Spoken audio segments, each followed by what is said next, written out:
রাষ্ট্রপতি মোহাম্মদ শাহাবুদ্দিনের পদত্যাগ নিয়ে গুঞ্জন, সরকার সরে যেতে বলেনি, জানালেন স্বরাষ্ট্রমন্ত্রী। দেশকে ট্রিলিয়ন ডলারের অর্থনীতিতে রূপান্তরে কাজ করছে সরকার, বললেন প্রধানমন্ত্রী। বিনিয়োগকারীদের ব্যবসা প্রসারের আহ্বান। বিনিয়োগ ও বাণিজ্য সম্পর্ক জোরদারে গুরুত্ব দিচ্ছে বাংলাদেশ থাইল্যান্ড। অর্থনৈতিক সহযোগিতা নতুন মাত্রা পাবে, আশা বাণিজ্য মন্ত্রীর। জামায়াতের কেন্দ্রীয় নির্বাহী পরিষদের বৈঠকে সর্বসম্মতি সিদ্ধান্ত, এমপি গাজী নজরুলের বিরুদ্ধে ব্যবস্থা নিতে স্পিকার ও ইসিকে চিঠি।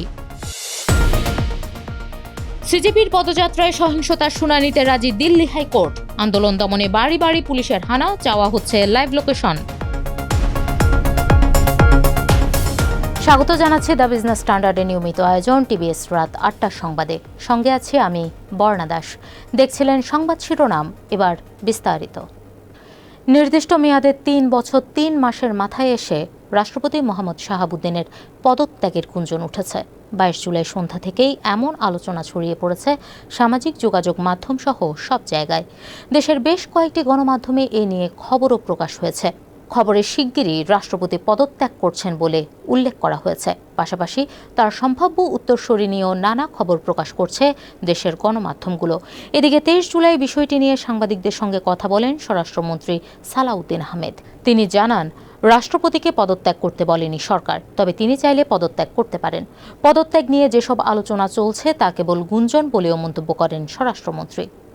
বিএনপি সরকার ২০৩৪ সালের মধ্যে দেশকে ট্রিলিয়ন ডলারের অর্থনীতিতে রূপান্তরে কাজ করছে বলে জানিয়েছেন প্রধানমন্ত্রী তারেক রহমান। ২৩ জুলাই দুপুরে বাংলাদেশ চীন মৈত্রী সম্মেলন কেন্দ্রে foreign investors chamber of commerce and industry আয়োজিত এফডিআই সম্মেলনে তিনি একথা জানান। এ সময় দেশি বিদেশি উদ্যোক্তা ও বিনিয়োগকারীদের বাংলাদেশে নতুন উদ্যোগ গ্রহণ ও ব্যবসা প্রসারের আহ্বান জানান সরকার প্রধান। তিনি বলেন, বাংলাদেশে মূলধন বিনিয়োগ করলে প্রাতিষ্ঠানিক সহযোগিতার পাশাপাশি সময় উপযোগী নীতিমালার মাধ্যমে বিনিয়োগকারীদের পাশে থাকবে সরকার। প্রধানমন্ত্রী জানান, একটি সুনির্দিষ্ট নিয়ম ভিত্তিক বিশ্ব অর্থনীতির সঙ্গে যুক্ত এবং বেসরকারি খাতের গতিশীলতায় পরিচালিত অর্থনীতি গড়ে তোলাই বিএনপি সরকারের লক্ষ্য। বাণিজ্য ও বিনিয়োগ সম্পর্ক জোরদারের মাধ্যমে বাংলাদেশ ও থাইল্যান্ডের অর্থনৈতিক সহযোগিতা নতুন মাত্রা পাবে বলে আশা প্রকাশ করেছেন বাণিজ্য মন্ত্রী খন্দকার আব্দুল মুকতাদির। ২৩ জুলাই রাজধানীর একটি হোটেলে ৩ দিনের আন্তর্জাতিক বাণিজ্য প্রদর্শনীর উদ্বোধনী অনুষ্ঠানে তিনি এ আশা ব্যক্ত করেন। এ সময় থাই বিনিয়োগকারীদের বাংলাদেশের সম্ভাবনাময় বিভিন্ন খাতে বিনিয়োগের আহ্বান জানান মন্ত্রী। তিনি বলেন, পারস্পরিক আস্থা, সম্মান ও সহযোগিতার ভিত্তিতে দীর্ঘদিনের সম্পর্ক বাংলাদেশ ও থাইল্যান্ডের। বাণিজ্য, বিনিয়োগ, পর্যটন, সংস্কৃতি ও আঞ্চলিক সহযোগিতার ক্ষেত্রে দুই দেশের সম্পর্ক ক্রমেই সম্প্রসারিত হচ্ছে বলেও মন্তব্য করেন বাণিজ্যমন্ত্রী।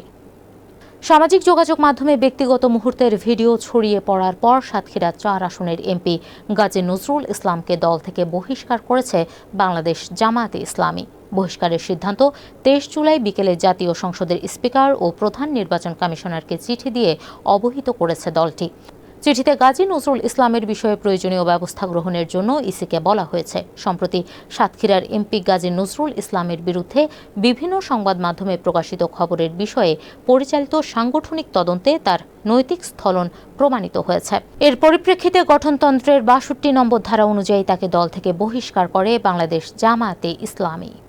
ভারতে প্রশ্ন ফাঁস ইস্যুকে কেন্দ্র করে চলমান বিক্ষোভে আন্দোলনকারীদের উপর পুলিশের সহিংসতার ঘটনায় করা রিট আবেদনের শুনানিতে সম্মত হয়েছেন দিল্লি হাইকোর্ট। আগামীকাল শুক্রবার এই বিষয়ে শুনানি হবে। দায়ের করা ওই রিট আবেদনে উক্ত ঘটনাকে কেন্দ্র করে দিল্লি পুলিশের করা সব এফআইআর একটি বিশেষায়িত তদন্তকারী সংস্থায় স্থানান্তর এবং সহিংসতার সঙ্গে জড়িতদের বিরুদ্ধে কঠোর আইনি ব্যবস্থা নেওয়ার দাবি জানানো হয়েছে। এদিকে ভারতের বিভিন্ন রাজ্যে ছড়িয়ে পড়া আন্দোলন দমনে পুলিশ নজিরবিহীন ও বিতর্কিত কৌশল অবলম্বন করছে বলে অভিযোগ করেছে আন্দোলনকারীরা। তারা বলছেন, আন্দোলন দমাতে সরাসরি তরুণদের বাড়িতে গিয়ে ভয়ভীতি দেখানোর পাশাপাশি হোয়াটসঅ্যাপের মাধ্যমে লাইভ লোকেশন ট্র্যাক করার মতো প্রযুক্তিগত নজরদারির পথ বেছে নিয়েছে পুলিশ। দর্শক, এ ছিল টিবিএস রাত ৮টার সংবাদে। এতক্ষণ সঙ্গে থাকার জন্য ধন্যবাদ সবাইকে।